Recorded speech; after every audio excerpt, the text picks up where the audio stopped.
Sabi ko sa daughter ko si Gabby, Gabby, what you earn is not going to be one of the most important. What is going to be one of the most important is even if daddy doesn't work, let's say daddy doesn't work for 1 year, then we're still gonna be okay. That's what's important. Because if I stop working, then we don't have any money left, then it would be very difficult. So I was teaching her how to start saving and thinking differently. Not to be a slave of what you earn, but how do you make your money earn for you?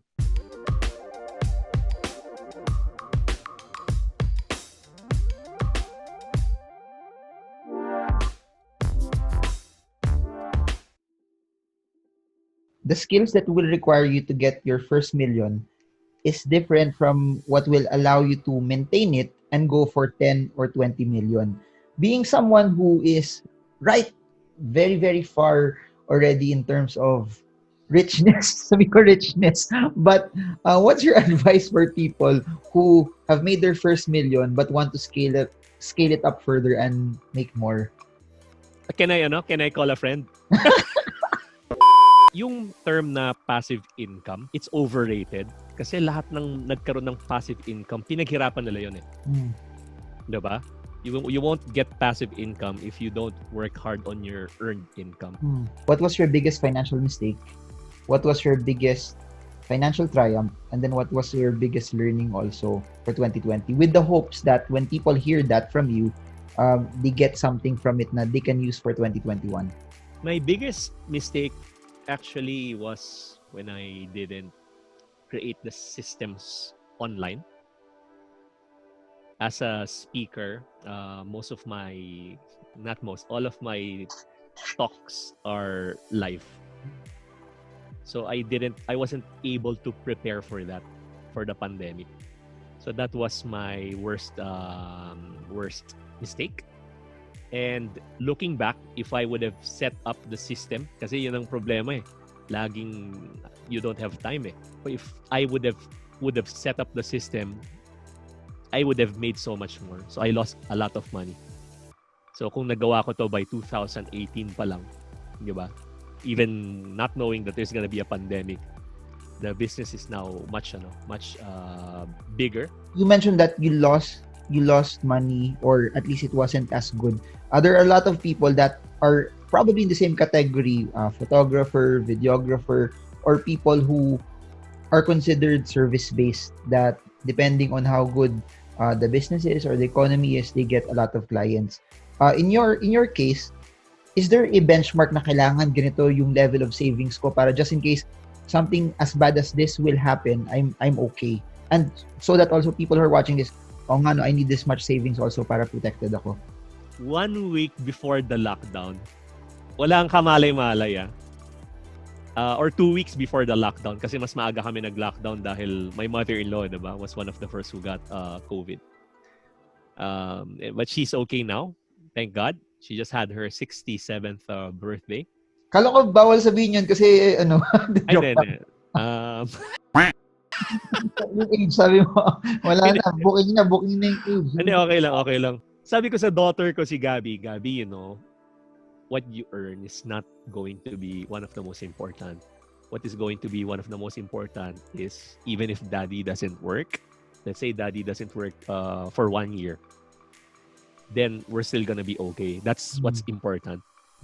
Because if I stop working, then we don't have any money left, then it would be very difficult. So I was teaching her how to start saving and thinking differently. Not to be a slave of what you earn, but how do you make your money earn for you. Iniisip ko yung lockdown eh, sa totoo lang.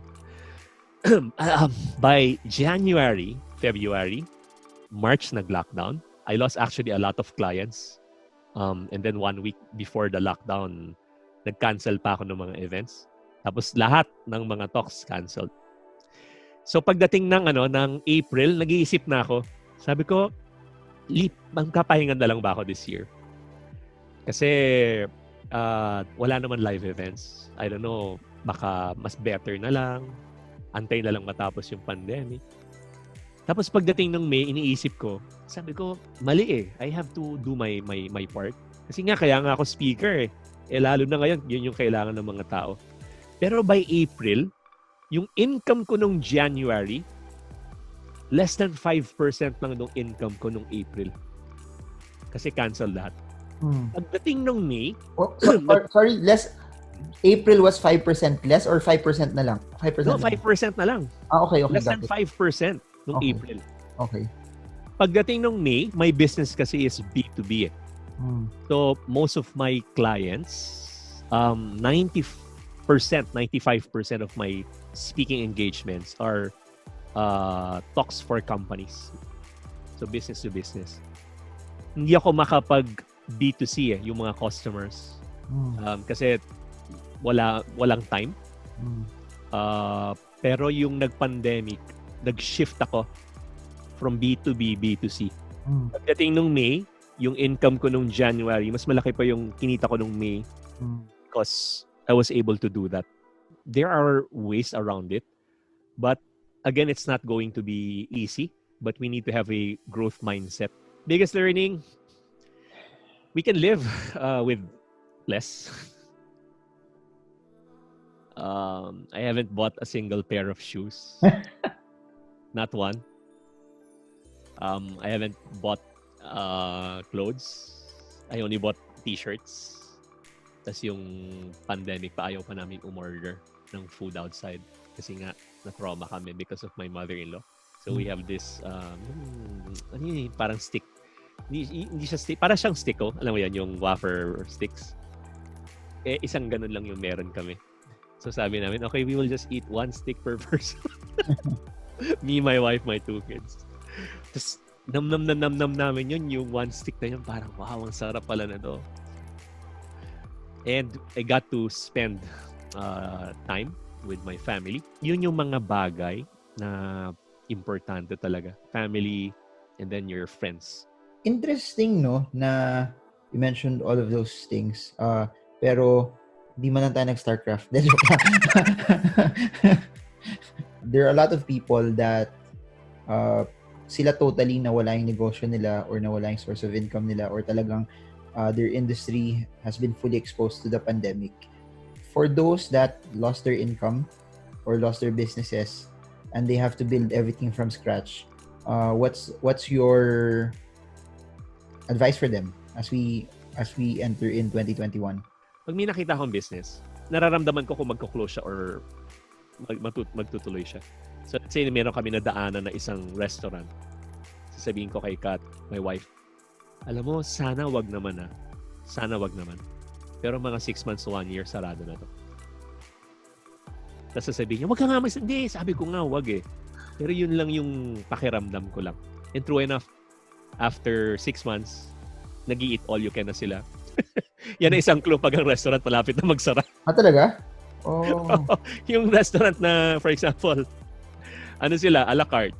Di ba? Biglang after, nag-i-eat all you can na. Or meron na sila mga ngayon. So, ibig sabihin, they're looking for ways to have more business. And then, yun na. Kaya lang, pag nangyari na yun, nagkakaroon na ng confusion with their brand, with their marketing. So, lalo silang nagkakaproblema. So, it's really hard. Sa totoo lang, walang sagot sa problema ng mga nag-close na businesses. Walang sagot. May mga bagay tayo na kailangan natin pagdaanan na hindi natin alam yung mga sagot. Ang encouragement ko lang sa inyo, matatapos din yan. And pag natapos yan, you will become wiser, you will become stronger, and hopefully, just like me, you will become more dependent on God. Kasi dun nawala yung yung yabang ko eh. Dun rin nawala yung parang feeling of self-sufficiency.